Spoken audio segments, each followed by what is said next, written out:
Good morning, everybody. This is Chris Robinson, Robinson Tech Marketing. Hope you had a good holiday weekend.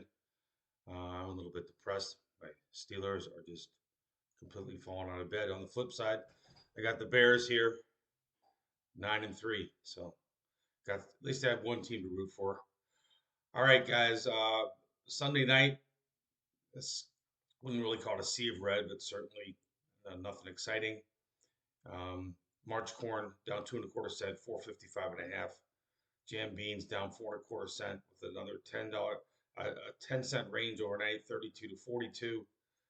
March wheat Chicago down 4.5 cents, and we're gonna find out. Bears. The Bulls got Thanksgiving is the old expression. Will the Bears get Christmas? I don't know. Um, I did a pretty lengthy weekly wrap. Actually, did the monthly changes too. And the only thing that really stands out is the fact that beans gave everybody a gift here in this last month. If you look at new crop, it's time to start looking at new crop. This time last year we were $1.45 lower, and we are at 17-month highs. And nobody sells the highs, but boy, is $1.45 in your pocket worth anything to you? Uh, is it worth some cash forward sales? Is it worth some hedges?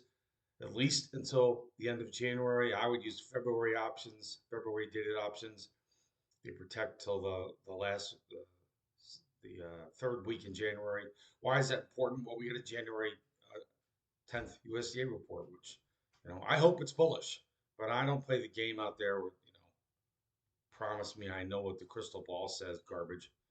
I just know what the market's giving you. Market's giving you relatively good prices. Are they what you need? No. Are they what going to make you happy? No. Are you still mad? Yes.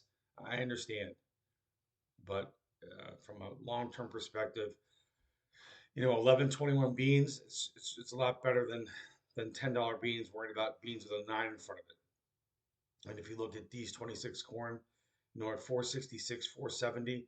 Heck, the high this year for D's 25 corn was 479 3/4, right? The low was 392. People forget about that. So, um, can we go higher? Yeah. You want to bet your income stream that it's going to go higher? I wouldn't. And again, same idea. You don't have to spend a whole lot of money to get through the next two USDA reports, which I guess we've all find out, anything can happen. The last USDA report was bearish, and then a month later we were sharply higher. So focusing on one 24-hour period, I think maybe 20, 30 years ago was probably made sense. But now it's not just the report; it's the 4 or 5 days after the report. So things have changed. You've got to change with them.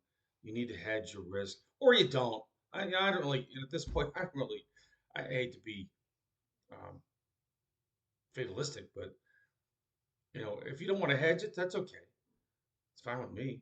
I know what I'm doing for my clients. I know what my suggestions are. At the end of the day, if we knew where prices were going, like, there's a couple thousand brokers out there that will tell you that they know where prices are going. God love them. I don't know, which is why we hedge. We hedge because we don't know, right? And yeah, a hedge, it costs money. I'm sorry, but it costs money to plant a crop. You put um, hundreds of dollars an acre in a plant a crop. You'll gladly spend X amount per acres to have a helicopter fly over your property to help get your yield up 2 bushels. But the idea of buying a put option to defend 18-month highs is no, it's an affront to some of you because uh, you'd rather take the risk. So take the risk, and just trade the cash market. I have no problem with that. But for those of you who want to try and smooth out the ups and downs, for those of you who want to try to get your cash sales, um, not at the stone cold high of the year. Nobody does that. But for those of you who want to get your cash sales certainly above the middle of the road, hedging strategies can work. They can help you hold on to grain until you want to sell it. And flip side, um, after you sell it, you can always make the decision to re-own it in case we do get some sort of summertime drought. If you're cash forward selling green right here, Absolutely, positively. At some point, you want to take a look at re-owning it because what if? It's always the what if. What if we get a drought, right? And then what looks like a great cash sale today, um, you're kicking holes in the drywall because you sold it too soon. So we hedge because we don't know. My whole program is based on that. Basically, you're trading around a position, and if you're a farmer or producer, you're basically an elevator with a 30-year time frame. You're long all the corn, wheat, beans that you've got in the bin now, plus everything you're going to grow for the next 30 years. So, and okay, on that note, we're going to watch today and see can we get more retracements in the protein complex. If you read my letter Friday, you know that we've clawed back about 25% of the last losses, certainly in the lean hogs. Are we going to go up higher? Are we going to recover more?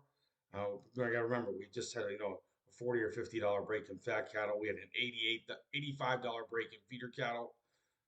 Um, now we're heading back higher. Has the trend changed? Are we going back to all time highs? Again, I don't try to make those big predictions. What I want to try and do is defend revenue as it shows up knocking on your door. All right, guys, this is Chris Robinson. Have a good day. Give me a call 312-638-8868. Again, I hope you had a nice weekend with the family. At the end of the day, that's what this is all about. Doing a better job for our families and looking ahead for a better future.